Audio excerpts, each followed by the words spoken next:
क्या आप भी फार्मासिस्ट हैं Pakistan, India, Bangladesh, Egypt, Nigeria, Philippines या किसी और कंट्री से और यूएसए में लाइसेंस फार्मासिस्ट बनना चाहते हैं? और क्या आपने भी एफपीजी, ईसीई, टोफल, नेपलिक्स, एमपीजेई के बारे में सुन रखा है पर आपको नहीं पता कि शुरू कहाँ से करना है या कौन सी बुक्स यूज़ करनी है या इन पर कॉस्ट कितनी आती है? तो don't worry, I explain each and every step आपकी फार्मेसी डिग्री से लेके यूएसए में लाइसेंस फार्मासिस्ट बनने तक। इस वीडियो में मैं एग्जाम की बेसिक इन्फॉर्मेशन के साथ साथ टोटल कॉस्ट, उसकी टाइमलाइन, कॉमन मिस्टेक्स या फ्रीक्वेंटली आस्क्ड क्वेश्चंस भी डिस्कस करूंगी। So hi everyone, welcome to med talks by आम। If this video helps you, don't forget to subscribe because I'll be sharing information about NAPLIX, interviews, jobs and much more. Let's discuss step 1. FPGEC. What is FPGEC and who needs FPGEC? अगर आपने firm D graduation US के बाहर किसी मुल्क से की है और आप यूएस में लाइसेंस फार्मासिस्ट बनना चाहते हैं तो before moving forward to the licence procedure आपको एफपीजी सर्टिफिकेशन चाहिए होती है यूएसए में। एफपीजीईसी के लिए एक बेसिक रिक्वायरमेंट है ड्यूरेशन।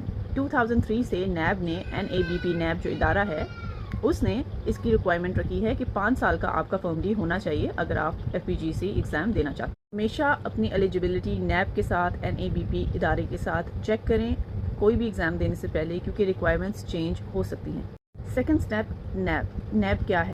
नैब का मतलब है national association of boards of pharmacy. ये एक ऐसी ऑर्गेनाइजेशन है जो फार्मेसी एग्जामिनेशन को मैनेज करती है, जैसे कि एफपीजीईसी, नेपलिक्स एंड एमपीजेई। सबसे पहले आपने नैब की ई प्रोफाइल बनानी है इस वेबसाइट पर जाकर और अपना अकाउंट बनाना है। इससे पहले कि नैब आपकी फार्मेसी एजुकेशन को एवेलुएट करे, आपको अपनी डिग्री, एजुकेशन क्रेडेंशियल्स ईसीई से रिव्यू करवाने। ईसीई जो इदारा है वो आपके एवेलुएटेड क्रेडेंशियल्स नैब को डायरेक्टली भेजता है। इसके लिए बेसिकली आपको फार्मेसी डिग्री चाहिए होगी, आपको ट्रांसक्रिप्ट चाहिए होंगे या आपको आइडेंटिफिकेशन के कोई प्रूफ चाहिए होगा। आते हैं एफपीजीईसी की एप्लीकेशन फिल करने। तो सबसे पहले आप अपनी एप्लीकेशन फिल करें, रिक्वायर्ड डॉक्यूमेंट्स को साथ अटैच करें और वेट करें जब तक नैब आपके डॉक्यूमेंट्स और आपकी एप्लीकेशन को एवेलुएट नहीं करता और आपको रिप्लाई बैक नहीं।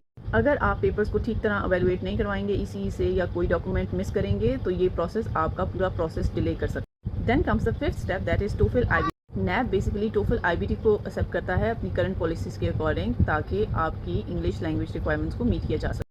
टोफल की रिक्वायर्ड स्कोरिंग और फॉर्मेट के लिए हमेशा ईटीएस और नैब की वेबसाइट पे रीसेंट रिक्वायरमेंट्स चेक करें।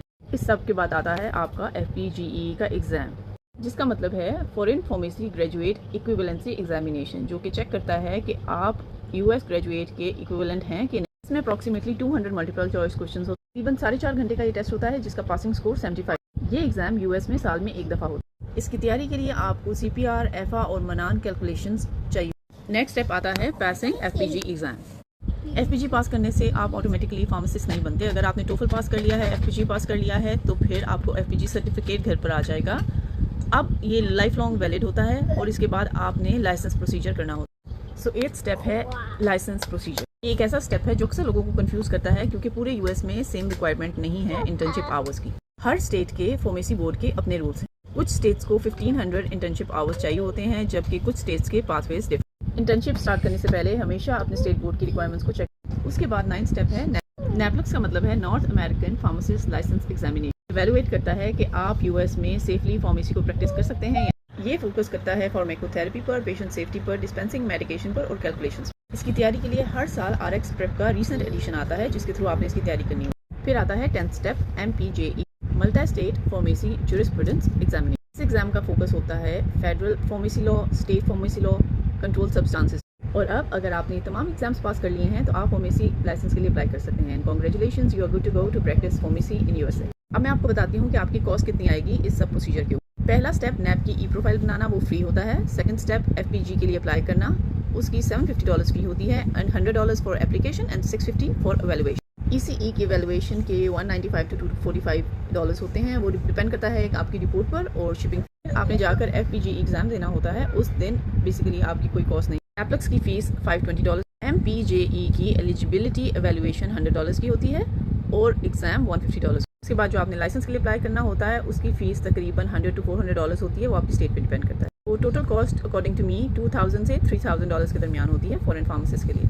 कहते हैं कि कितनी टाइमलाइन होती है, कितना ड्यूरेशन लगता है इस सब प्रोसीजर को करते हुए, तो अकॉर्डिंग टू मी ये सारा प्रोसीजर 1 से 3 साल के दरमियान डिपेंड करता है। अगर आप नॉन स्टॉप डॉक्यूमेंट्स की वैल्यूएशन करवाएं, एग्जाम्स दें, इंटर्नशिप आवर्स कंप्लीट करें और अपने स्टेट की रिक्वायरमेंट्स पूरी। नेक्स्ट वीडियो में मैं आपको बताऊंगी कॉमनली आस्क्ड क्वेश्चंस कि क्या हम काम करते हुए एग्जाम्स दे सकते हैं। क्या हम अपने होम कंट्री से इन एग्ज़ाम्स के लिए अप्लाई कर सकते हैं, या क्या मुझे एफपीजी एग्ज़ाम देने के लिए वीज़ा मिल सकता है, या और क्या एफपीजी सर्टिफिकेट एक्सपायर होता है या नहीं, और सबसे मेन बात कि एक फार्मासिस्ट यूएसए में कितना अर्न करता है। I hope this video answers your questions. If you like it, don't forget to like and subscribe. Stay tuned for more information.